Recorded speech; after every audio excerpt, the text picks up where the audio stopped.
My name is Jonathan Gillum. And this is The Experts.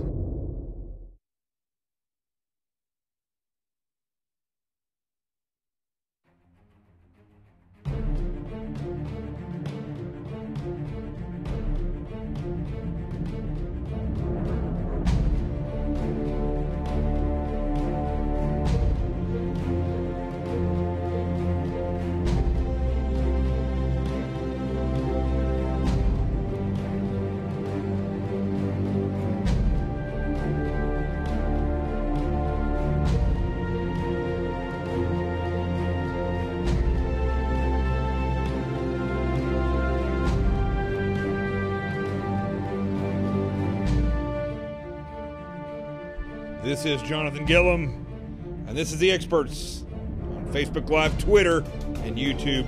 And as you can see, again, behind the gun, because I had an interview on One American News just a few seconds ago, and put my camera up there a little bit.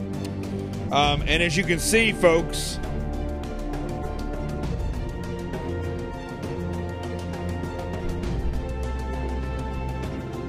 I didn't have time to get real shirts made. So that'll do. We are going to talk tonight, as I get everything set up here, we're going to talk tonight about what is ANTIFA, what is BAMN, what is Black Lives Matter. We're going to discuss this stuff. We talk about this a lot, but I don't think that it's sinking in with people because they're so inundated by the media, and so they're not seeing the reality of what's truly dangerous. So let's go ahead and get started.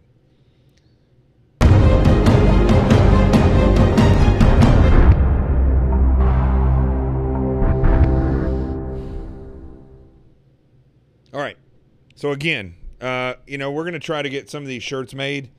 Before we get started talking about all this stuff, last night I gave an assignment to everybody, and I wanted everybody to go out and at 2 a.m. I wanted them to go and I made a meme, and I wanted them to send that to the president. Unfortunately, out of about 200 people, only about and I know it's 2 o'clock in the morning. I know I'm asking a lot of people.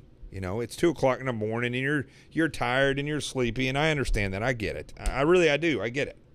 But I'm telling you, folks, I don't know how to continue to say this. If you don't start working together, I'm not taking this personally, but I am going to be your modern day John the Baptist and tell you the reality of what's going on. I have a feeling that John the Baptist felt the same way. He was trying to convince people that the Lord was walking amongst them, and they just wouldn't listen. And those that did listen wouldn't necessarily go out and do what they needed to do to spread the word and to come together and to unify. So I'm going to say it again to you folks, and I'm not trying to be over the top. I'm not a sensationalist. Look, I will tell you, I've been giving Alex Jones a heaping of crap for a long time, but I'll have to say this about Alex Jones. I had a conversation with somebody. I'm going to sum all this stuff up. I had a conversation with a neighbor of mine that is an actor, third-generation New Yorker, Italian and Latino mix, and great, awesome guy. I passed him and said hello to him for almost 13 years, and because that's the way we are in the South. We say hello to everybody, and he's always been very nice. We're both late-night people, so I'd see him a lot. But, I don't talk politics that much in New York because I just noticed one of my lights are out up there. I don't talk politics because majority of people are liberal in New York. So, but last night we started talking, and I've never had a long conversation with this guy. I have no idea about his politics. I couldn't even tell you if he's married and has kids. I just have said hello to him late at night when he's coming home from work. So let me fix something here real quick, folks. People keep saying that they're having technical issues. I want to make sure that that's not on my side. No, it's not on my side. Okay. So after talking to this guy last night in the hallway at 3 o'clock in the morning when I'm walking Rico, he said the same exact thing that I'm saying. And he's a New Yorker, the home of the liberals. He's an actor, the career field of the liberal left. And what I started to realize, I mean, I knew this before, but we were both shocked because we never really talked, and yet we knew the exact same stuff. Now, what I was saying about Alex Jones is he actually listens to Alex Jones a lot, and he subscribes to the mantra that a clock is going to be, it's going to tell the correct time at least twice a day. I can't remember exactly how you say it, but Alex Jones does keep people informed of alternative news and what I would like to say the real truth. And so I can't fault him on that. He's just a sensationalist, and he does that. You know, that's what the guy does. That's how he makes his money. So, and I get it. I understand that. But I was shocked because this man that I've known for so long that I just assumed was liberal, not only is he conservative, but he feels, sees, understands, and is being called to know the same thing that I'm talking about every night on this show, the same thing that many of my friends that watch this show talk about, many of the people that I've, listen, there's 100 people on Facebook, almost 100 on Twitter. Let's see what YouTube is tonight. YouTube is 12. If that doesn't show you that something's going on, I don't know what I can do for you. I mean, something's clearly going on YouTube. But anyway, thank you, Norma, for coming on there and posting something. There's like 200 people on here. Majority of you I have never met. But yet you show up every night and you understand the reality of what's going on. Did you just get it from watching mainstream media? I don't think so. Because mainstream media isn't covering this stuff. Did you get it from reading magazines or news articles? I don't think so. Because as I just got through reading in the Washington Post, they're saying that maybe we should all follow Antifa. That's what they said in the Washington Post. You are being called. I just want you to take this seriously. You are being called to understand this stuff. You are being warned. You are being given a forward warning of what's happening. But you refuse to accept it. And what do I mean? I know a lot of you are like, no, that's not true. I accept it. You don't do anything about it. You're going to go, most of you are going to go to bed tonight, and you will fall asleep not worrying about this. It should be keeping you up at night, folks. Look, they are tearing down statues across this country because they don't agree with what those people stood for. Regardless if it's historical, they are trying to erase history. A long time ago, they stopped teaching civics. They started teaching social studies. Where do you think that came from? Why do you think the mainstream media is the way that it is? Why do you think politicians refuse to say Antifa is communist? Why do you think people refuse to name Antifa and say they are just as dangerous as white supremacists, actually more dangerous, because they have much greater numbers, much more money, and by and large, much more widespread hate than even white supremacists. White supremacists, do not kid yourself. White supremacists, fundamental Muslims, both fall into ideologies, and many and black separatists, all these people who want to say that their kind should be in charge, all those people are very similar in what they believe. White supremacists and Muslims are very similar in what they believe. They all hate the Jewish people. They hate freedom. They hate, and I don't care what white supremacists say, they don't love freedom, because if they truly love freedom, they'd love our Constitution, everything it stands for, which means a melting pot, which means not discriminating against people, giving equal rights to all people. They don't believe in that.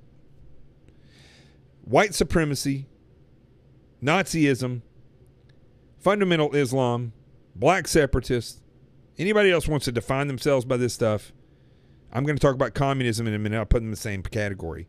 They're all full of hate. They all hate. They all want destruction of certain peoples. They want our Constitution to be changed. They want to rule. They want power.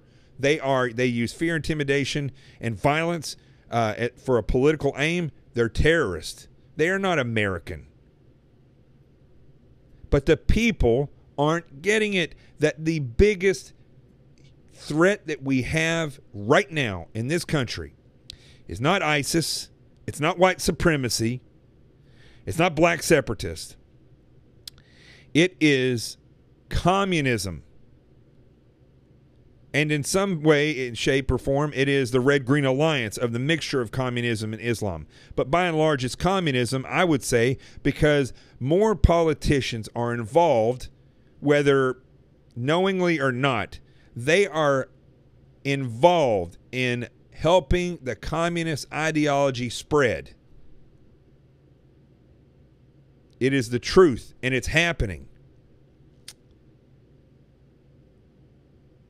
Now, before I bring in John Guandolo again, we're going to talk about all this stuff. I just want to say this. Actually, let me call John first, and then I'll say what I have to say. So stand by. Doop de doop doop doo.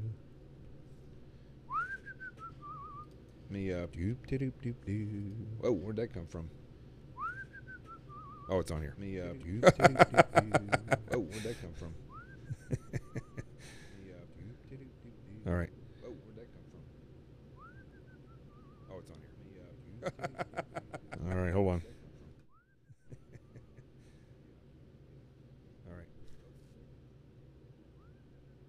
Getting this reverb going back and forth. All right, hold on. Yes, sir. What's up, buddy? How are you? Good. I'm sorry, I was on a little bit of reverb there for a second. Okay. Going back and forth. Why is this still? Hold on a second.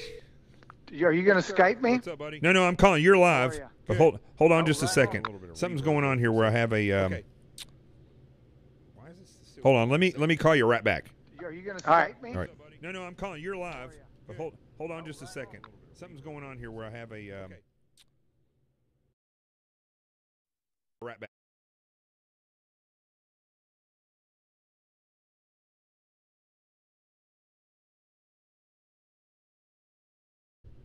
Got a reverb going on here, so let me figure this out.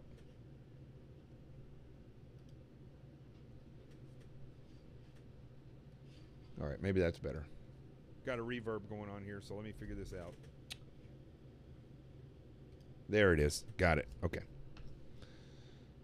See, I'm my own tech man. There you go. Do-do-do.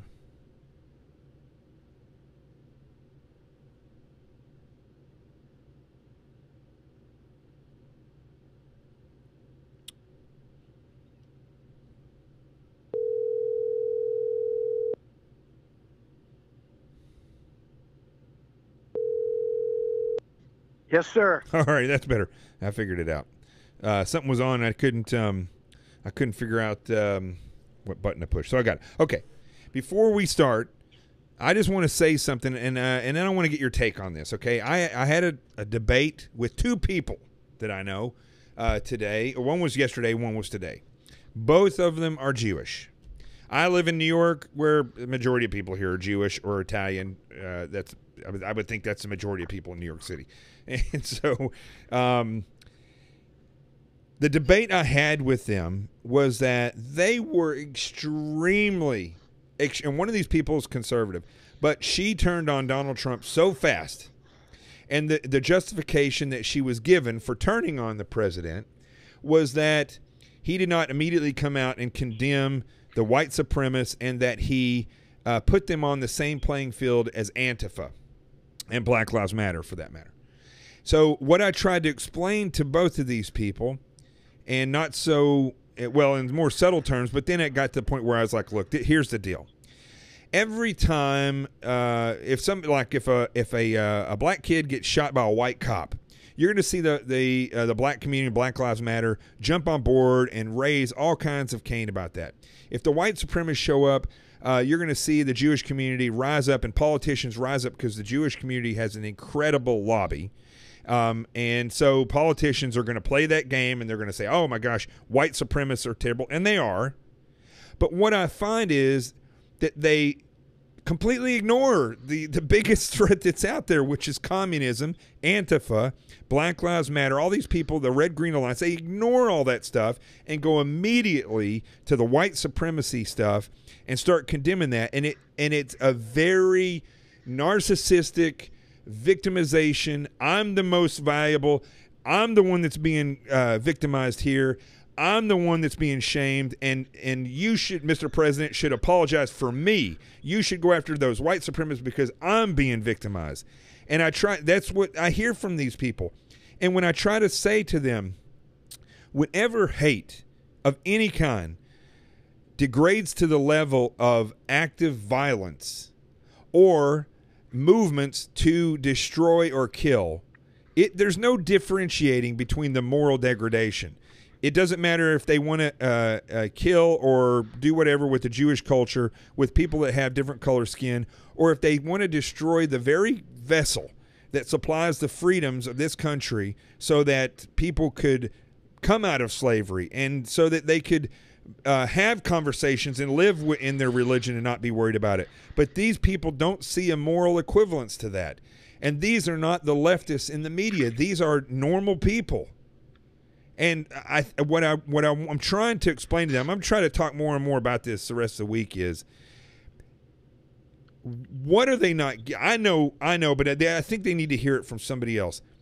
How dangerous is the communist, Islamic, BLM, Antifa, Muslim Brotherhood, these people?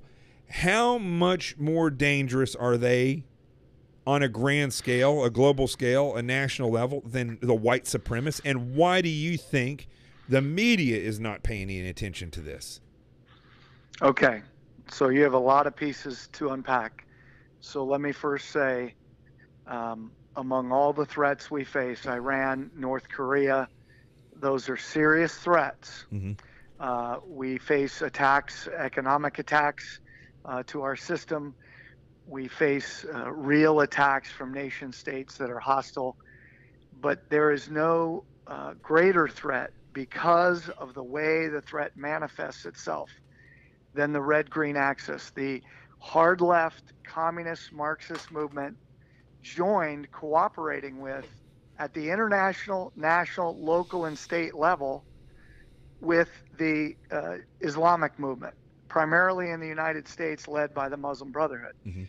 In other parts of the world, it's different groups, but in the United States, and quite frankly, mostly globally, it's the Muslim Brotherhood, but not totally. Here in the United States, the Brotherhood dominates the Islamic community. There is obviously Iranian Revolutionary Guard Corps, Hezbollah here, but it's primarily the Sunni, it's the Muslim Brotherhood. Now, first, let me unpack your question about why people aren't getting this.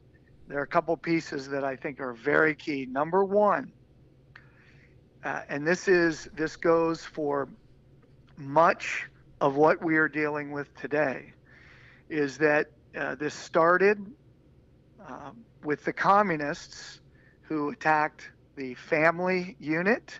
They attacked our education and political and media system going back some over 5 decades. And their work has borne fruit for them, which means disaster for us. Mm-hmm.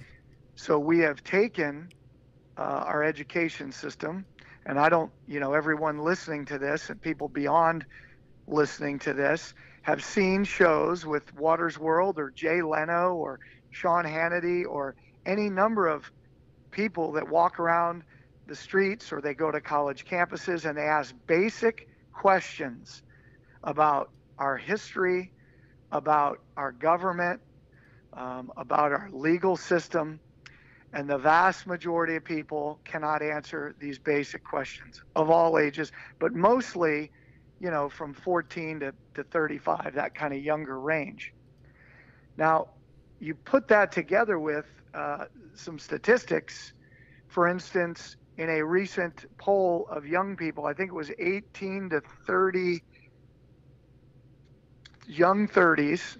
I don't have it right at my fingertips. And 76% of these young people put as the top three things they think are most important to them, the number one thing was liberty, which is pretty shocking, right? Mm-hmm. Liberty. But when asked the question, which system of government is best suited to provide the liberty, 50% said communism. Really? Socialism, yeah, more specifically socialism. I apologize, socialism. And of that number, half of those people said they were weekly church attendees.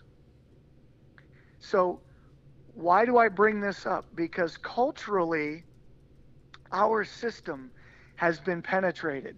This is an ideological war. You have heard me say this speaking with you on a number of programs that you've done. The war that we're dealing with is much more a war of narratives. It is, from a military standpoint, it is an information war. And in the information battle space, the enemy is crushing us because the narrative is winning the day. The narrative that Islam's a religion of peace and ISIS and Al-Qaeda have nothing to do with Islam.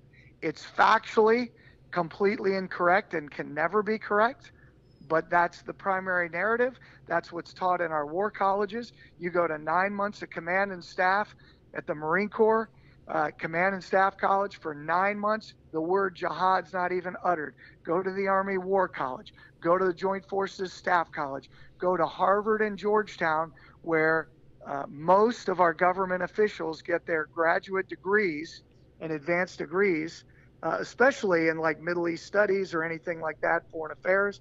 And those places are owned by Saudi Arabia, those programs. So this is a war on controlling the information flow. So when the guy who got fired by General McMaster, who was the only guy, in my professional opinion, and I am very familiar, the only guy who understands the Islamic threat, the red threat, and how they're working together on the inside, Richard Higgins, was fired. And why? Because General McMaster, who was a terminal colonel until President Obama got elected, and then ended up with 3 stars on his shoulder, kind of came up in that system, in a system that teaches this nonsense. It's counterfactual. So when you ask the question, we've got an entire system from elementary school through the highest levels of our education, and evidence on the ground that people can see every day in these simple YouTube videos, as I mentioned, where people can't even tell you what the 4th of July signifies. At Harvard and Yale, who are students at supposedly the greatest educational institutions in our country. And you wonder, how did we get here? Well, this was an intentional campaign to get us here, because the other side has a campaign, the Marxists, the socialists. The Islamic movement cooperates with them. They do not partner ever with them. They cooperate with them so long as they can use them to further their movement. And one of these narratives, to answer your question in particular about these 2 people you spoke with, is there is, as a part of this dumbing down and destruction of our logic, of our reasoned thought, of our ability to intellectually discern good from evil, to understand that natural law is the basis for logically looking at these things before you even get to the founding on man's, the law of nature and nature's God. So when you look at that and you see that you've got 2 big pieces here, you've got the inability to discern good from evil and to use reasoned thought and then this entire narrative being jammed down and everyone's throat and being beaten, right? Mm-hmm. So all of these things, everything, and I could list 100 things that you've spoken about on this show before, whether it's the effeminization of the American male, whether it's the destruction of the family unit, whether it is the imposition of socialism into our schools, that you can't speak if it offends somebody, that's the bar instead of intellectual inquiry, truth being the bar. So when you get to the point that you can't discern good from evil, then it means when there's a group that's evil and someone protests that group, the group protesting that evil group has to be good. That's the lie in this, that the people protesting the white racist Nazi jackwagons that were in Charlottesville are somehow good. They have to be, because if they're protesting Nazis, they have to be good. Well, that would mean if the Genovese family goes to war, for those of you not paying attention, that those are mafia, New York mafia families. If the Genovese family goes to war with the Bonanno family, well, since the Genovese family is attacking the Bonanno family, the Bonanno family is bad, does that mean the Genovese family is good? If the Bloods attack the Crips are bad. They're criminals, right? They're gangsters. Does that mean the other side's good? I mean, this is so illogical that somehow the president can say something to denounce both sides, and that is somehow outrageous.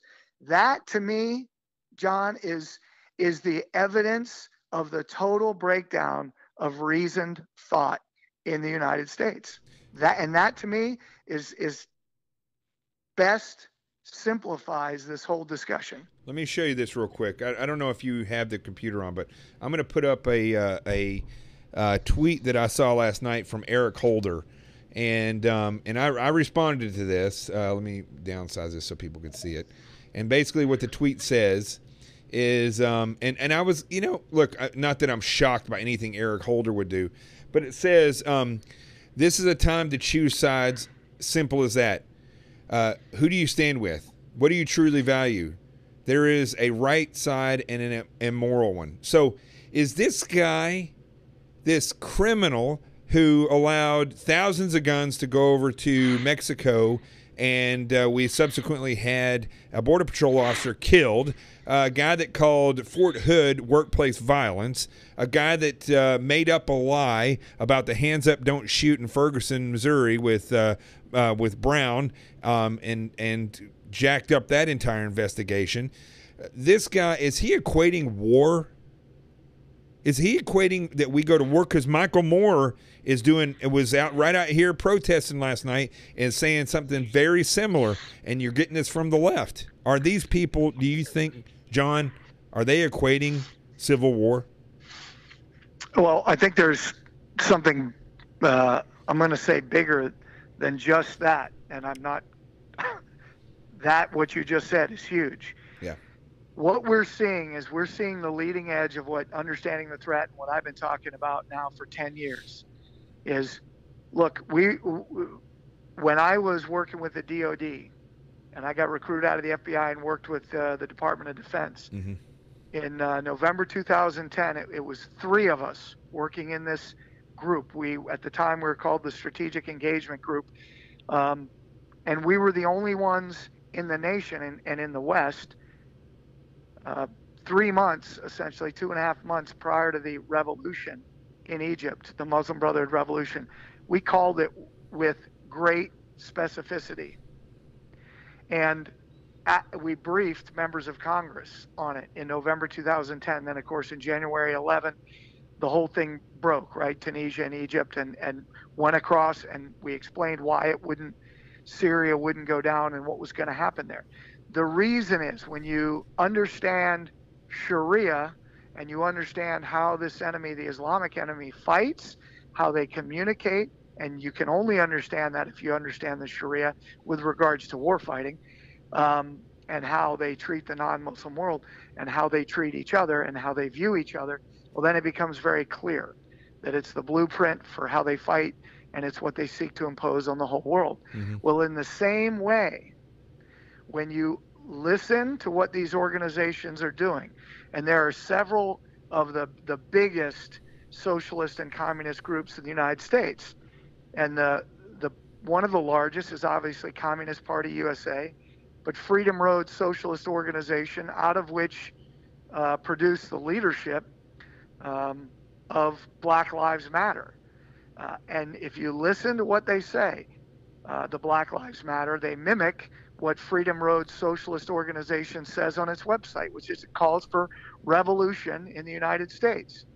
You have President Obama, I'll tighten this answer up, but President Obama, who studied under and taught Alinsky, he taught Rules for Radicals, a book of Marxist revolution dedicated to Lucifer.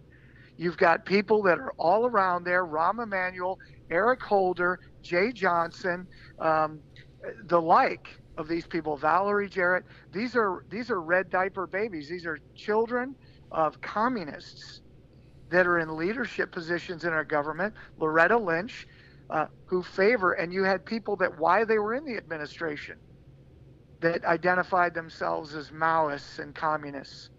And so you have that movement joined with the Islamic movement now. And what we've been saying is it's going to come a time, and the time I believe is now, where you're starting to see the leading edge of the left exercising the violence which will precede the actions of the Islamic movement. They don't have to be violent right now, so long as they can use the left to do their bidding for them. Now let me. I think we are entering an extremely dangerous time, which is why we have called for General McMaster to be fired, because he has demonstrated he has nary a clue Right. of the danger that we are in, and he says ISIS, is has a perverted sense of religion. That's what they are practicing. I mean, it's the disconnect from reality, and the catastrophic ignorance is so evident. Here's where I'll disagree with you. I don't think he's out of touch. I think he knows. I think he's just part of the lie. I mean, look, let me show you again. I'm going to put up another picture real quick, and I have to dumb this down a little bit so people can see it. So the picture is of Sarsauer. Is it Linda or Laura? Linda. Linda Sarsauer. Yeah. Yeah, Sarsauer, yeah. And Tamika Mallory. Now, Tamika Mallory, she's the one that's the dark-skinned girl. I don't know what anybody wants to be called anymore. She's the one that is on my right. This one, let's see where I can point. Let me pull this back here. Right. How do I do that? I'm not a weatherman. Right there. This is her. Okay. She's the one that I got into a tremendous, well, it could have been even worse, but I walked out. Only time I've ever walked off set. I walked out of a radio show last year or earlier this year because of that girl calling me a racist, saying that blacks couldn't be racist, saying that Donald Trump's a white supremacist, saying that all white supremacists are happy because their king is in the White House. And she's best buddies with Linda Sarsauer. Yes, she is. And Tamika Mallory is Black Lives Matter through and through. Both of these women were sponsors for the Women's March in Washington, D.C. and around the world.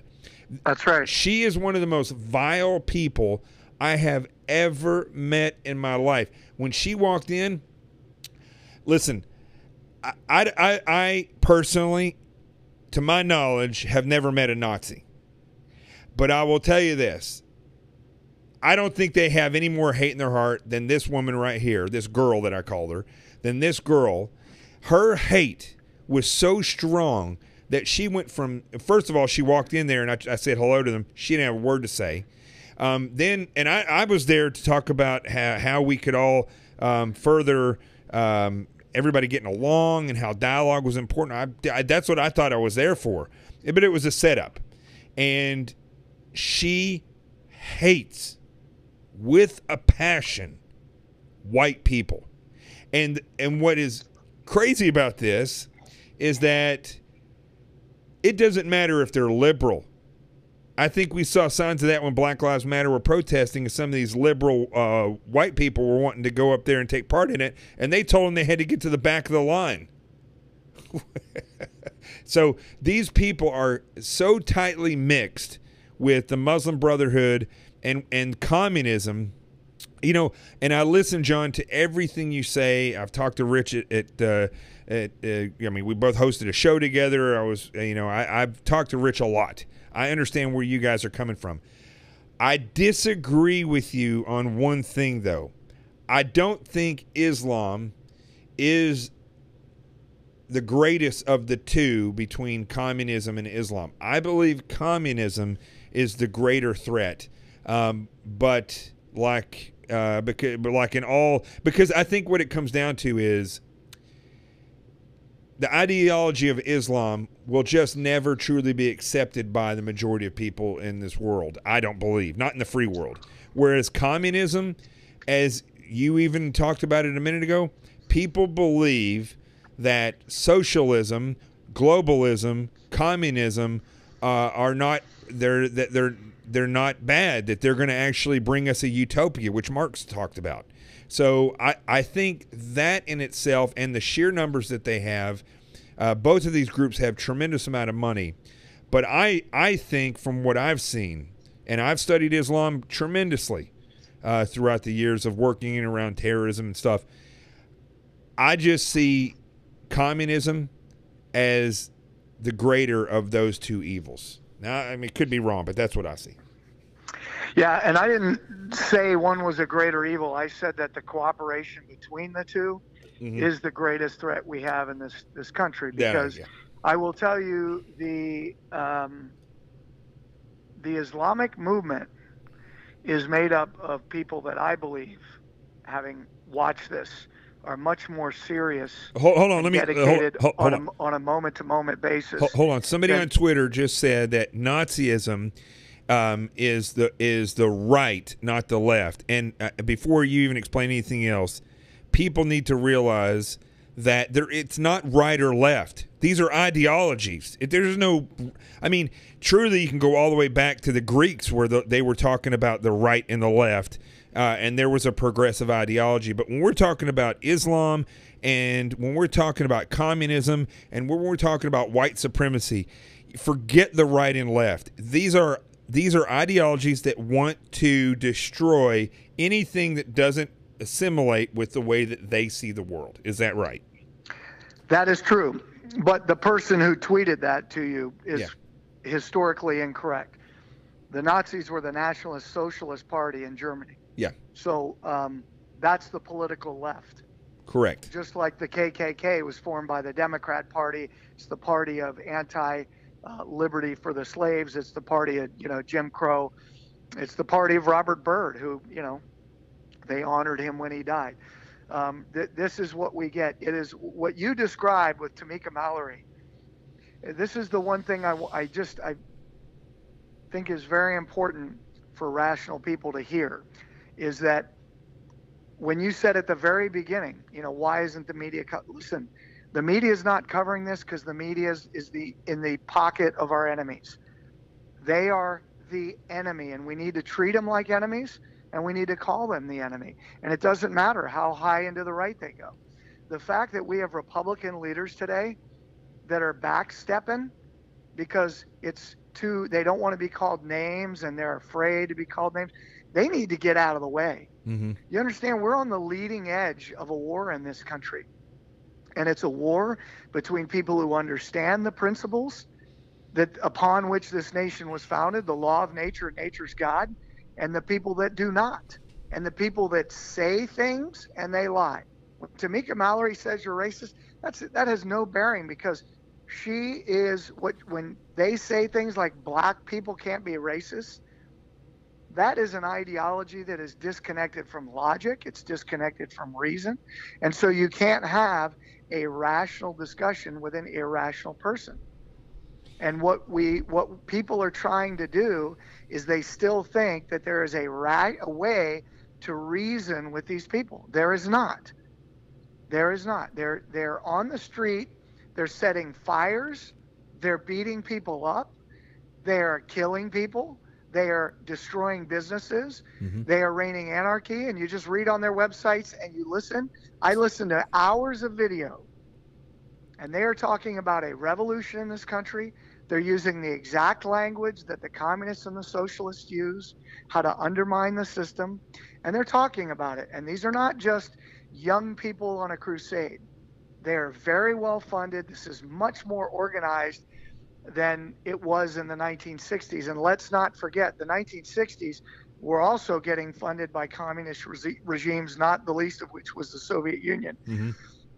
This is much more organized, and now they are cooperating with the Islamic movement, which is even more well-funded and much more organized and has already penetrated our system, as well as the communists and the socialists. So I think this is much more dangerous, and I don't think we should try to explain ourselves to the media. They will understand when they lose and we win. So that's what I'm saying. The fact that people are standing up and screaming, "Oh, you said they're both bad. That's horrible." That's why the president is sticking to his guns, because he knows it's true. Mm-hmm. He knows it's true, and it doesn't matter that there were a percentage of people in both groups that may be good people. Who knows what the percentage is? Obviously, white supremacists and Nazis should be crushed. But our law still allows for them to assemble and speak in public freely, no matter how disgusting their dialogue is. See, here's where I think that could be stopped, though, because if they are found to be using fear, intimidation, and violence for a political mean, then they should be deemed a terrorist organization. I don't know why it's so hard for the DOJ not to do that. If you meet a crime, if you, John Guandolo, go out and rob a bank, you will be known as a bank robber and you will be charged with bank robbery.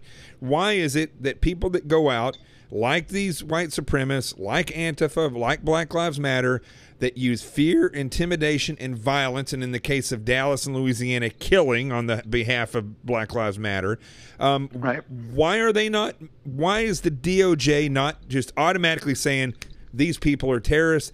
And the same thing with gang violence, where we kind of did that a little bit with the gang task force, but why aren't we just going after these people and locking them up for terrorism? Well, I don't think that's a violation of the First Amendment. No, it's not. And if they're breaking the law, they should do it. But let me kind of capture that in a little broader way. Part of the problem is, John, is that what we're doing and what we've been doing since 9/11 is for instance, in the terrorist realm, we go after people who are wanting to commit violence. And, they want to blow up a bus or they want to shoot somebody or whatever they want to do. And of course, we should be doing that. Mm-hmm. What we're not doing is there is a massive movement in the United States whose underlying goal is they're conspiring to overthrow the U.S. government. Both the socialist Marxist movement, the red, and the green, the Islamic movement. So certainly at the state level or the federal level, RICO cases or conspiracy cases could be made. Mm-hmm. Because the law says it doesn't matter what you do in the conspiracy. You actually don't even have to break a law. The Supreme Court says if you provide hygiene classes for some people, and those people are affiliated with a terrorist group, that is material support. Mm-hmm. And in the same way, when you look at these conspiracy cases, if you are providing aid, propaganda, money, certainly anything like that, and it can be tied into the conspiracy, you can be charged. And so you could be locking a whole bunch of people up. But this is going to require some serious work. And you know this from being in the View. There are many agents, just like there are many people in the United States, but certainly inside the Bureau, who do not have a deep understanding of these movements. They don't understand the history of communism, the Marxist movement. They don't understand the networks here in the United States. They certainly don't understand the Islamic networks. And so there is a lot that has to be done in order to get state and local police. And this is why my organization, Understanding the Threat, does what we do. We are literally giving police this message that you're talking about. Mm-hmm. We literally walk through the red-green axis so that they understand when they have something like happened in Charlottesville, or what's going on in Seattle, or what happened in Ferguson or Baltimore, or 5 police getting killed and others getting shot in Dallas, Texas, that these are not separate instances or incidents. You have the leadership of the Islamic community working at the ground level with these hard left, whether it's Black Lives Matter or Antifa or Code Pink or Answer or you name it. They're working together. So logical investigative steps would be to understand that, and then it leads you in new directions that you wouldn't normally take if you didn't know that. There's a lot that we have got to fix before we can bring this down. But my belief is we are on the very short end of things going south pretty quickly. So that let me ask you one more question, and we'll leave it at that. And by the way, you were right. I didn't even realize I don't know about if you did. I didn't see the world the same way when I was in government service. When I stepped out of government service, my eyes were opened to so much stuff, because when you're in there, you're like, you know, that's kind of hard to believe, because you do get a good view of how things work criminally in the Bureau, or as far as national security goes. But when you step out, you see things completely different. So I agree with you on that comment. Let me ask you this, one last question. And then we'll talk tomorrow on Newsmax, about around 3:15 Eastern Standard Time. Michael Jack will be there as well, I believe. And we'll be talking about the same issue tomorrow. We'll be following David Horowitz, which will be great. He'll be the perfect one to talk about communism, so I'm glad that he's coming on. But, John, what are we going to do? I keep using this analogy. I used it the other day when I was on Newsmax. If I go up to you and I say, and I was talking about North Korea, but this is the same case. If I say, you're walking to a bar and I say, I'm getting ready to punch you in the face, at what point do you stop trying to negotiate, or do you stop saying, well, let me finish my beer, I just want to relax a little bit? And I say, no, I'm going to punch you in the face. Well, let me just finish my chicken wings before, I'm not really concerned about that. It's not really affecting me. And I'm hovering around. You say, I'm going to punch you in the face. At what point does America stand up and take this seriously? Because I agree with you. We're close. We're on a powder keg. And, doing these things that I do with this, I got this CQRF, Constitutional Quick Reaction Force, on my shirt that I made, trying to get people to do a simple thing like tweet the president together. Get 200 people together and tweet the president. I can't even get them to do that. They won't even work together to send a tweet. They'd rather go to sleep and sleep all night, kiss their kids goodnight, in a lie, because they're not doing anything for their children to secure this country. When do we act, and what do you see happening? Okay, so when do we act, and what do I see happening? Let me first say that I want to correct a misnomer by a lot of people, and I saw it a lot regarding Charlottesville. And I saw a lot of tweets that said violence is never the answer, or violence has never brought about any good. That goes back to my statement earlier. That's not true. That's illogical. That's an illogical statement. Yeah. It has not come from a place of reasoned thought, because violence won World War II for the free world. Mm-hmm. Violence has won a lot of battles for liberty where innocent people were being attacked by evil people. But that would require you to know that there's good and evil, and that some causes are just and some are not.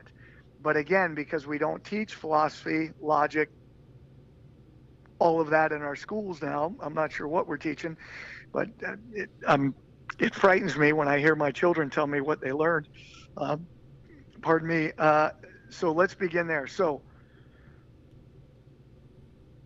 I think that what we're going to see, I believe that what we're seeing right now, and Charlottesville and Seattle are a piece of it. This is different than what we had a few years ago. Mm-hmm. Because now you have the former president of the United States involved in a part of this hard left Marxist movement. that is literally challenging the authority of the President of the United States to even remain in office, a duly elected president. Mm-hmm. Mr. Obama remained in office for 8 years despite the fact he actually committed crimes, high crimes, and should have been impeached and was not, because of course there was no testicular fortitude on Capitol Hill, and apparently there still is not. So you have that going on. I just have been given interviews the last couple days. From the Islamic point of view, the more honest they are about their objective Mm-hmm.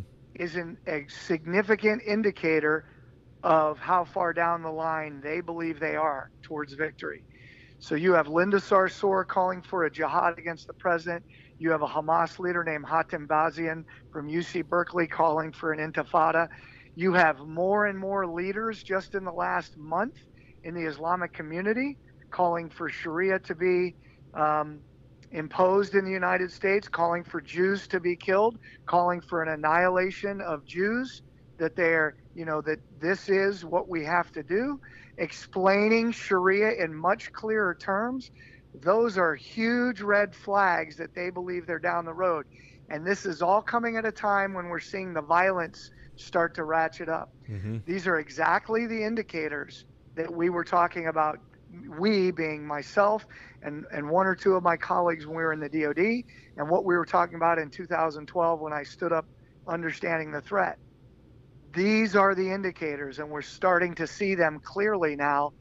And at the same time, at the national level, you're watching the National Security Advisor to the president disagree with him on policy, firing people who understand the threat, and leaving in place people who not only are not in tune with the threat, but as you said, many are intentionally supporting the threat, as we see. So where do I think we are? I think we're at the leading edge of that very dangerous place that we have been talking about, I have been talking about since about 2005.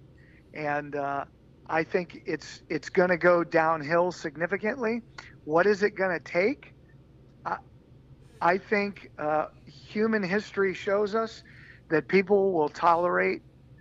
Look, during preceding the Revolutionary War, British soldiers were literally quartering themselves in people's homes, and that wasn't enough to get everybody on board with fighting a revolution.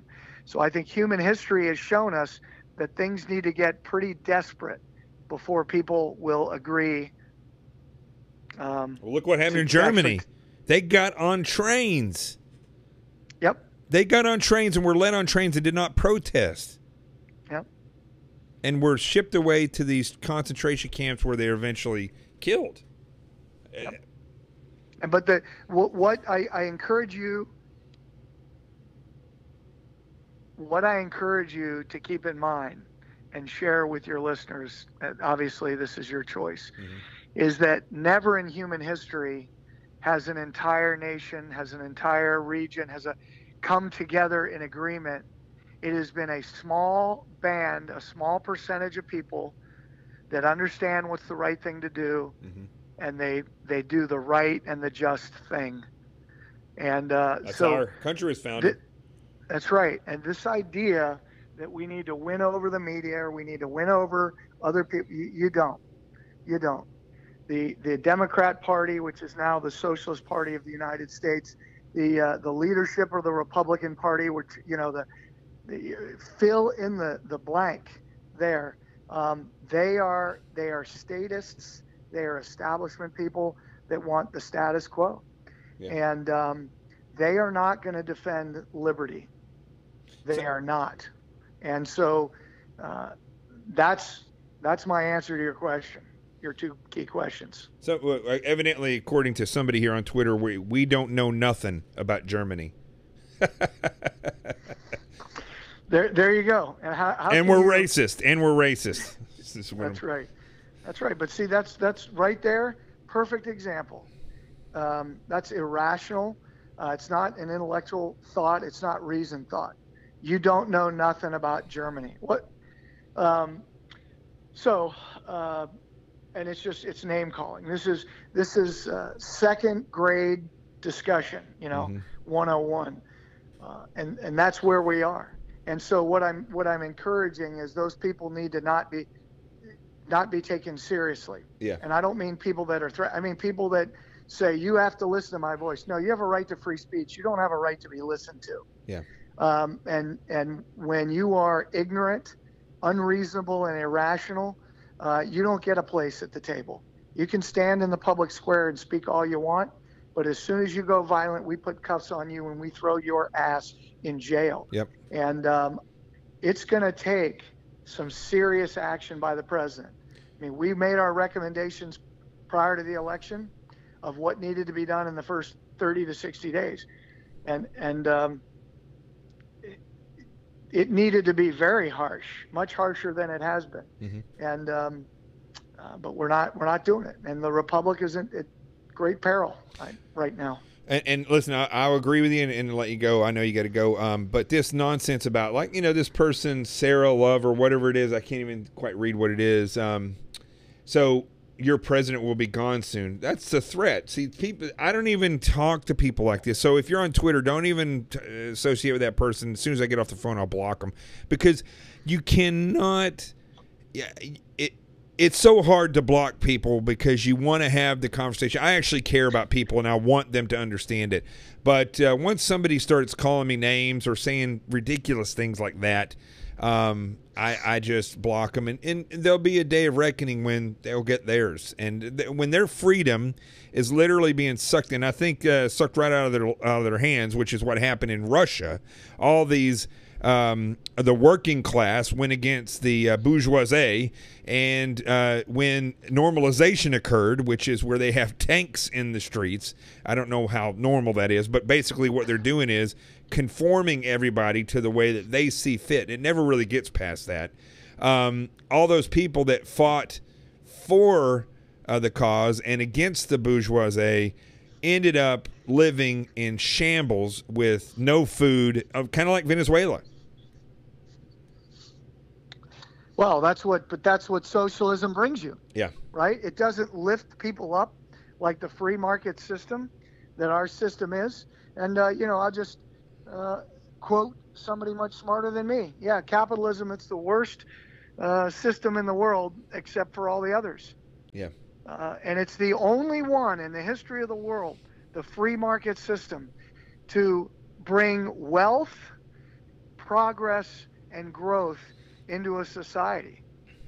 There's no example of success from communism, Marxism, socialism, or any other totalitarian ideology. It's the systems that let the individual spirit flourish that brings liberty, prosperity, and to any system. That's just historical fact. But we can keep recreating, the wheel and trying to prove that, 6,000 years of human history wrong. Listen, I want to have you back on and discuss George Soros sometimes because he's another problem. It's not just George Soros. People love to say George Soros, but George Soros is one of a few that have their hand in these things. And yep. We'll talk about this another time, but I want to know why we can't declare somebody an enemy of the state and take them out just like we would Osama bin Laden. I don't understand it, except for the fact that they are involved and in cahoots and making money from him. That's all I can think of right now. But anyway, we'll talk about that some other time. I'll see you tomorrow around 3:15 Eastern Standard Time on Newsmax. And if you all don't have Newsmax on your TV, you can go online, Newsmax TV, and you'll be able to watch it live online. So that ought to be another good discussion. Not as long as these discussions, but still good nonetheless. Yep, all right on. I'll see you tomorrow, and thanks for the good talk. I hope it was good for the people listening that still have the ability to think rationally and logically and reason. Well, hopefully people will be like David Horowitz, who we'll talk to tomorrow, who was a communist, I wasn't gunning, but running with the communists and doing all kinds of stuff until they killed one of his friends, and it shocked him into seeing the truth. Maybe these people will be shocked into seeing the truth. I don't know. All right, buddy. God bless you. All right. Thank you for all you do. Thanks, man. You got it. Yeah, you too. Bye-bye. Out. All right, folks. I think that's pretty good. Listen, we're not going to convince anybody that is that far gone in seeing what the truth is. I mean, you can't convince people of the truth if they're not willing to see it. And we'll have more of these discussions. Let me go back over here to Twitter. And I really do. I say this honestly, folks. Two things I want to leave you with before we go to the Truth Zone. One, I'm not out to belittle people. I know I get a little testy on Twitter, and I call people little, and I do things like that. That's just because I know with those trolls, you can set them off, and you can actually say certain things that will set them off. I like doing that. I don't have a problem with that. And I just dropped my phone. And it went. How is it you drop a phone and it goes clear across the room? Okay, so I can't block that person right now because my phone just went flying. So I really do care about people. Look, I was trained by the United States government as a killer. I was trained as a defender. And I will do both for this country. I mean, I'm trained to do both and to understand the intricacies of both. I don't just throw defenses up. I closely monitor the tactics, techniques, and procedures, the historical records and backgrounds and attacks of enemies so that we can build better defenses and then constantly upgrading those defenses. I understand that. I also understand if there's a target out there that is wanting to injure the freedom or the lives of free people, I know how to target that person from an offensive standpoint and build a target package on them and carry out an operation with like-minded men and destroy them. But I do that, believe it or not out of ego, not out of pride. I have dedicated my life to service and in those areas, those fields of operation, just like I do now. I do it because I love people and I feel like I have been called to defend their right to be who they want to be, whether it's the best or the worst. But people do not realize, they do not know. People do not know the reality of the cost of freedom. They don't understand how fragile it is. They think because nowadays, because everybody has Twitter muscles, that if you say something that they don't agree with, that you must be against them. That's not the case. That's not the case.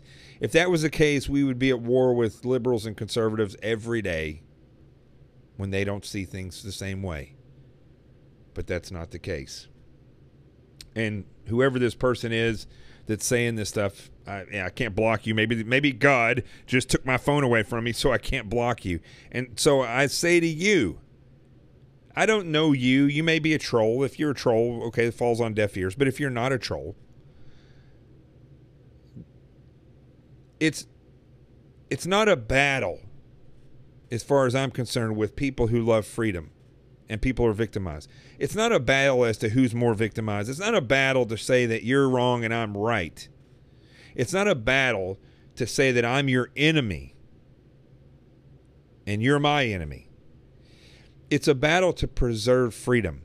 And before you make judgment and before you hate, you should take a step back and say, where are these gentlemen who have served? John Guandolo and I, we didn't get rich from serving in the government like politicians. We suffered and bled for this country. We have an expertise that we've been trained in. We know more than you do about this stuff. I can guarantee you that. Shouldn't you stop for a second and say, maybe I should just listen to what they have to say and see if it makes sense? There's no harm in that. Nobody's sitting here saying that you should die, you're the enemy, if you're just a innocent purveyor who just happens to subscribe to a liberal ideology. That's not what anybody's saying here.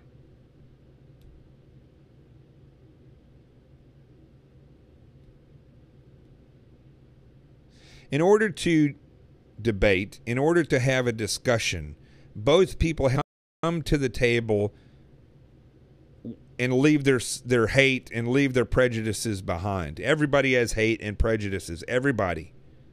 It's what life happens is you grow. You start to say, I don't like that, or I like that, or that person creeps me out, or that person. It's called personal taste.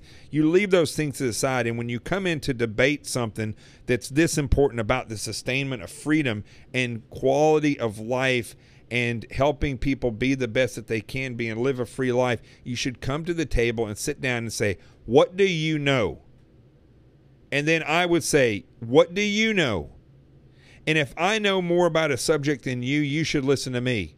And if you know something that I don't know, I'll listen to you. However, if any of this dialogue moves towards the side of destruction of the vessel of freedom, our Constitution, then there is a problem. And showing up to a debate and just not telling lies, that's one thing, that's part of it. But showing up to a debate and truly seeking what's effective, truly seeking how we defend and uphold and support freedom. If you show up and you don't lie, but you don't get rid of your stubbornness and your predisposition to say, that person's not saying what I want, so I hate them. If you can't set that to the side, it doesn't matter whether you come to lie or tell the truth. If you're not willing to sit down and discuss things and allow other people to air what they know and at least contemplate it, you will never have a discussion. You will never be unified, and the freedom that gives you the opportunity to come together will die. And it will die with you in your stubbornness. So I'm going to leave you with this. And let me get rid of John Guandalo's picture here.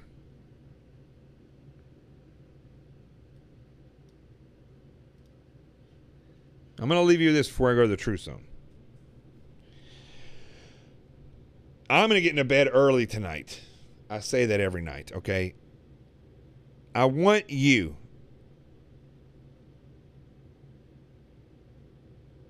at 2 a.m., I'm not going to change it. You can make the tweet now and get it ready. Take a little bit of effort. I want everybody, if you're going to do this, I want you to tag me on the tweet so I can count how many people say it. Tag me on a tweet, and this is what it is, JGilliam_seal, and then I also want you to put hashtag CQRF at 2 a.m., all right? If you don't have that, write it down, or you can go back to this and look at it after the show ends. Here's what I want you to do. I want you to write the president. And I want you to say, Mr. President, at real Donald Trump, that's what his name is on there, at the @ symbol, real Donald Trump. I think it's Donald J. Trump. It'll pop up. You'll see the verification symbol on there.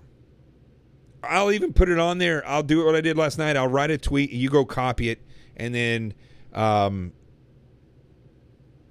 tweet it out yourself at 2 a.m. This is what we're going to say. The CQRF, hashtag CQRF, stands with you. White supremacy and communist activist, hashtag ANTIFA, hashtag BLM,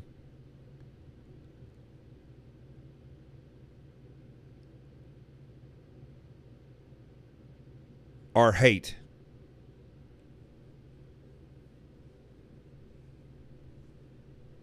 Scratch that. That's not a good one. Here's what we'll write. 2 a.m., this is what we have here. Okay? CQRF. That's my, oops, there you go. We're going to write, Mr. President, at Real Donald Trump. White supremacists, comma, Antifa, comma, BLM, comma, use fear, intimidation, and violence for political aim. They are terrorists. Period. I'll go write that. I'll put it up. Matter of fact, well, I can't get my phone. I can't do it right now. I'll write it. I'll put it up. I'll post it on Facebook. I'll post it on Twitter. You all copy it. And at 2 a.m., set your alarm. Get up at 2 a.m. and do it. Why am I doing it at 2 a.m.? For two reasons. One, because the president tweets and reads his tweets around 2 a.m. And two, because I want you to make an effort. I don't want it to be easy.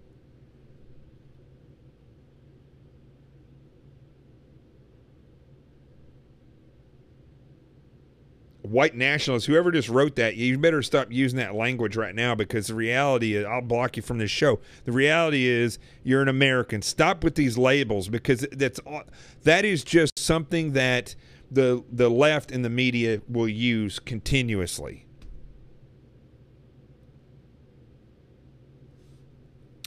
Listen, it's too late for people to say, no, I'm a white nationalist. You blew it when you allowed Antifa, BLM, white supremacists, the media, politicians, because of American people are comfortable. You allowed all these people to get a voice. You blew it. You want to be associated with white supremacists? You go ahead and use the term white nationalists. You're going to be put in that category. So I would suggest, if you're not a racist, that you stop using that terminology. Stop using the terms conservative and liberal. Start using the term effective thinker. At 2 a.m., I'm not mad people have a voice. At 2 a.m. tonight, don't let me down. Yeah, there's like 100 and some, there's almost 200 people watching this show.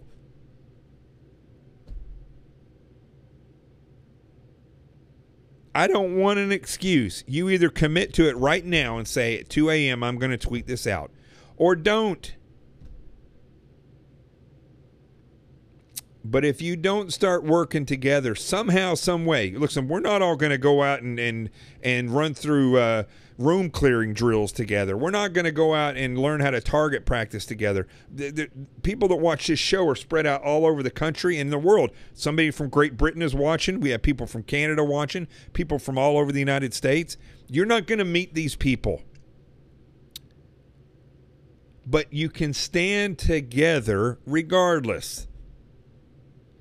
If you don't start standing together, and I'm not talking about just showing up on this show, if you don't start doing something when somebody calls and says, we need you to do this, if you don't do that, you're going to continue to get walked over. You're going to be just like the Jewish community in World War II, who didn't say a word, and they were marched to the trains and shipped off to concentration camps. Just like in Poland, the people that gave away their freedoms to communism. Just like in the United States, what we're doing right now, where people are giving away their freedom. You either stand together and do these things, or just stop even pretending that you're a patriot. The 80-20 rule is real. 20% of the people do everything, and 80% of the people in this country, all they do is just ride their coattail.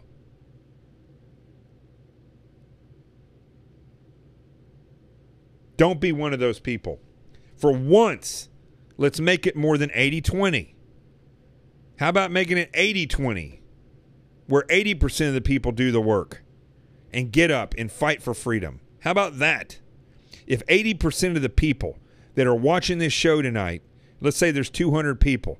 If 80% of you actually showed up to the fight, do you realize what an impact that would make? If you at 2 in the morning, everybody tweets out the same thing, he's going to see it.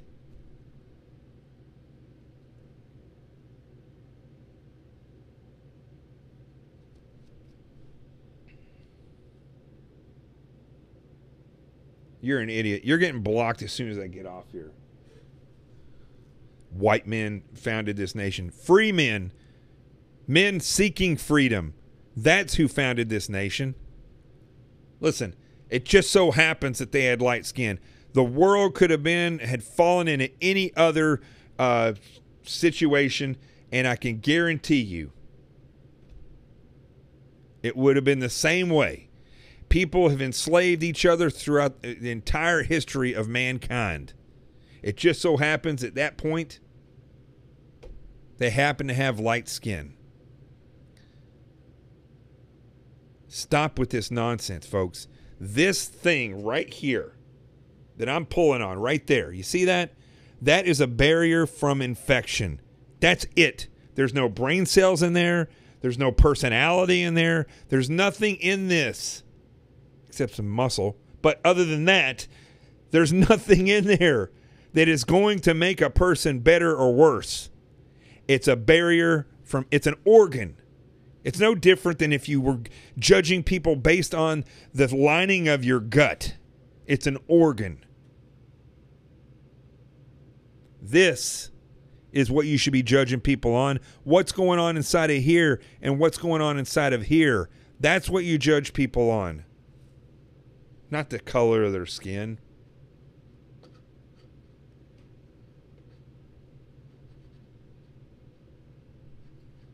Let's go to the Truth Zone. And we got to step up this GoFundMe page. We've gotten really slack on this. Our numbers are growing. The GoFundMe page hasn't done anything. Meanwhile, this Antifa girl goes out and gets herself killed from doing something stupid, and they raised, I don't know, $50,000 in a matter of minutes. I know she got killed, folks. But she chose to be out there. She chose to march with a group of communists and put herself in harm's way, and some kind of weirdo white supremacist fruitcake killed her. And we have free people here trying to do something. The person that says she wasn't Antifa, go to her Facebook page. And let me just tell you something. You show up to march with Antifa, you're Antifa. You don't, if you show up and protest something and white supremacists show up and you don't leave and say, I'm not associated with those people, guess what? You're going to be milked in with the white supremacists and you're going to be judged just like they are. So if somebody shows up with their Facebook page supporting Antifa and they show up and march with Antifa, guess what? They're Antifa. They're communist. So that's a girl who's a communist whose death spurned a GoFundMe page that got $50,000 like that. We're free people trying to maintain freedom and defend this country as civilians, and I can't get you people to give a dime or tweet at 2 a.m. in the morning. Yes, I'm chastising people. Why am I doing that? Because I realize there are moms and fathers, sons and daughters, boyfriends, girlfriends that are watching this show, dog lovers. You're going to lose all that, folks. I'm not fear-mongering here. There's statues that are going down, that are being taken down in the middle of the night. That sounds like something that you would hear in a communist country or over in the Middle East. It's happening, and you're doing nothing about it. And I know, listen, if you all gave or if you all showed up, I've got eyes. I'm watching. Don't take it personal. Don't take any of this personal. Rise to the occasion. I'm bitching you out because I care.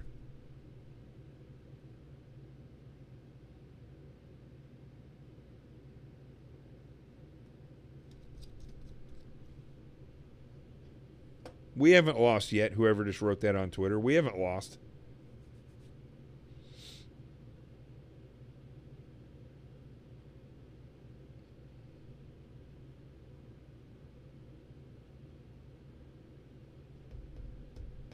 Look, I know you. I just saw somebody say they can't do 2 a.m. Set your alarm. Have the tweet ready. Tweet it out. Do it. This reminds me of when Jesus was going to pray. He knew he was getting ready to go through this huge debacle. And he goes to pray. And he comes back. He told his disciples to remain vigilant. He goes and comes back, and they were all asleep. He goes and comes back again, and they're all asleep. And he keeps chastising them, telling them, listen, this is a very important time. He was literally like crying out to them for help. And yet they still slept because they were tired. Now is not the time to sleep, folks. I hardly sleep. This is time for you to start working together. It literally, if you prepare the tweet, as soon as we get through and I go get my phone, it went clear across the room. I'm going to fix the tweet for you, and then I'll post it. You just pull it down, copy it, do whatever you got to do, and send it out at 2 a.m. 2 a.m. in the morning. Set your alarm. Get up and do it. Don't be such a freaking whiny, I can't lose 5 minutes of sleep. Do it. Dude, whoever you are, you're getting blocked with this white man crap. I have a feeling you're a troll doing that, trying to get people to react to it.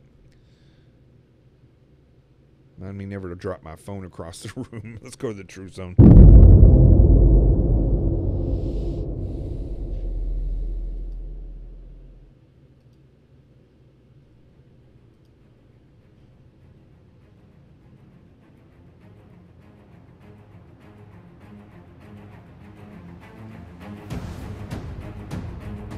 All right.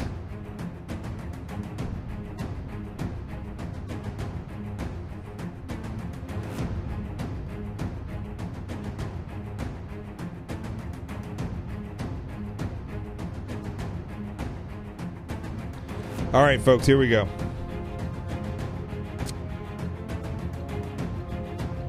People are just weird. Some of these people are so weird. So many more dedicated, loyal people on Facebook. Twitter's just weird. I can just guarantee you, folks, guarantee you, the same people that write stuff like these people on Twitter are the same people. I used to arrest people like this all the time. They act all tough and everything, and when you go in and you arrest them, they cry, they wet their pants.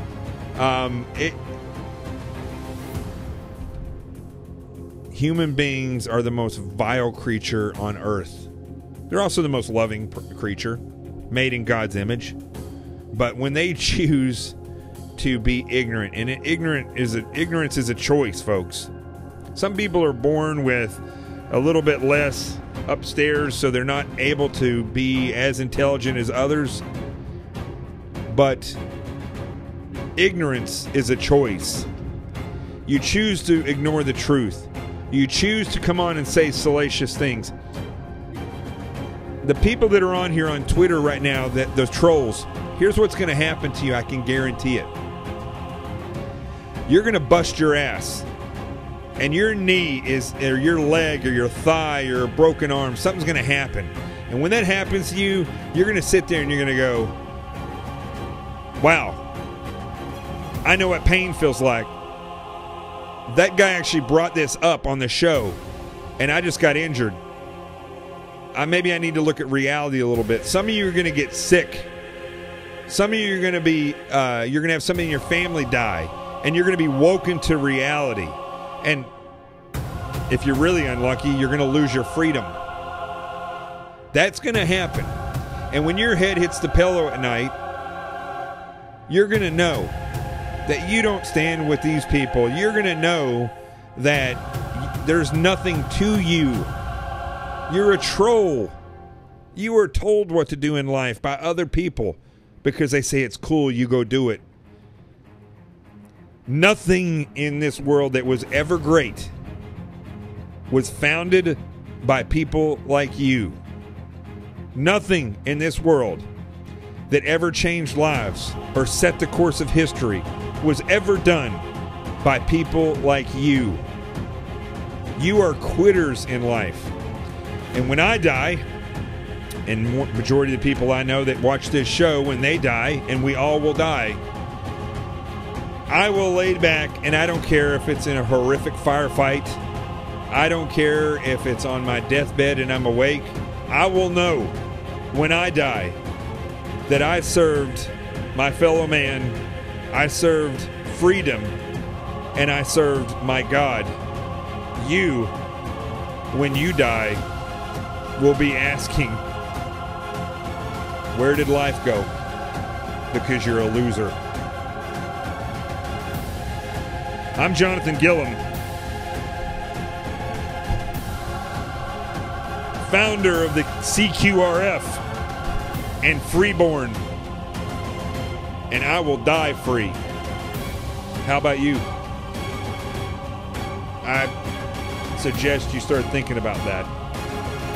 I'll see you tomorrow on The Experts. I'm Jonathan Gillum. Rico's asleep, and the truth, as always, has arrived.